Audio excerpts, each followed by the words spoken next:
اللهم صل وسلم وبارك على سيدنا محمد، ولا يحلى الكلام الا بذكر النبي عليه افضل الصلاه والسلام. حبايبي، كل عام وانتم بخير بمناسبه مولد النبوي الشريف.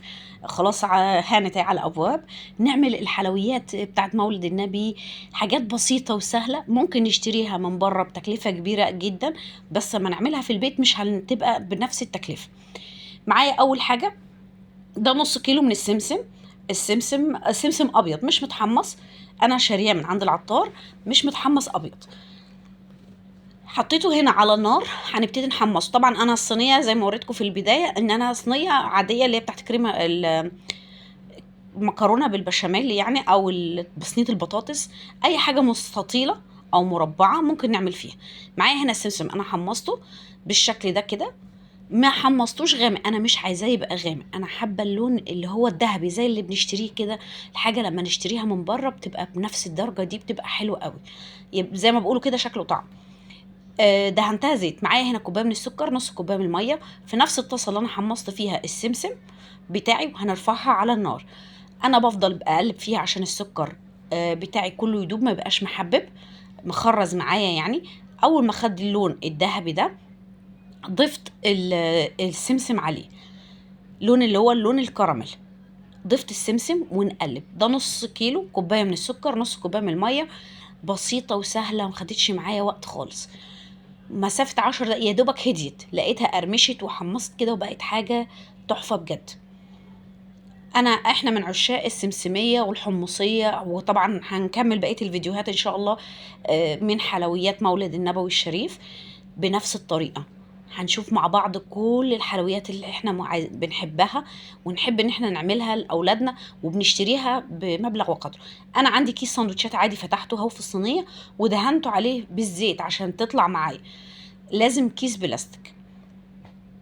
نفرد بقى. هنا انا بفرد بالسباتيلا لان هي طبعا سخنه، فما انا مش قادره ان انا احط ايدي.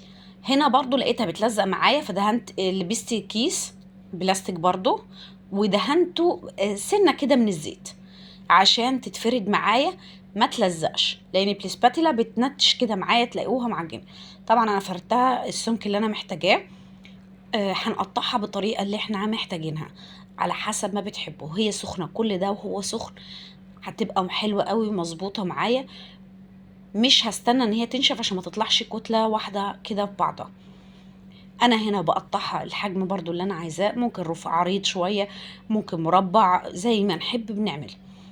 انا قطعتها مربع بالشكل ده، لان احنا زي ما بنشتريها برضو من بره بتبقى جميع الاشكال، في مدور وفي مستطيل وفي كده يعني على حسب.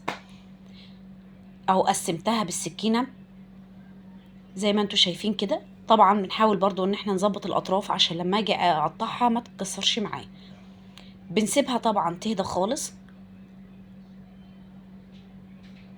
بصوا انا هنا ما هديتش برضو لدرجه يعني دافيه، بس مسكت وعامله ازاي، حاجه في منتهى الجمال. بصوا هي بتطلع معايا من الصينيه ازاي، الزيت مخليها تطلع معايا بكل سهوله. بصوا مفتفته ازاي، ومش مسكره قوي، اللي ما بحبش الحاجه تبقى مسكره قوي. بالظبط كوبايه السكر مظبوطه على نص الكيلو ده، حاجه في منتهى الروعه. بصوا الجمال والروعه، حاجه بصوا دايبه كده ذوبان، لا نقول بقى من بره ولا اي حاجه. فعلا كل حاجه نقدر نعملها في بيتنا باقل التكلفه والامكانيات. لو عجبكم الفيديو لايك وشير وسبسكرايب عشان يوصلكم كل جديد.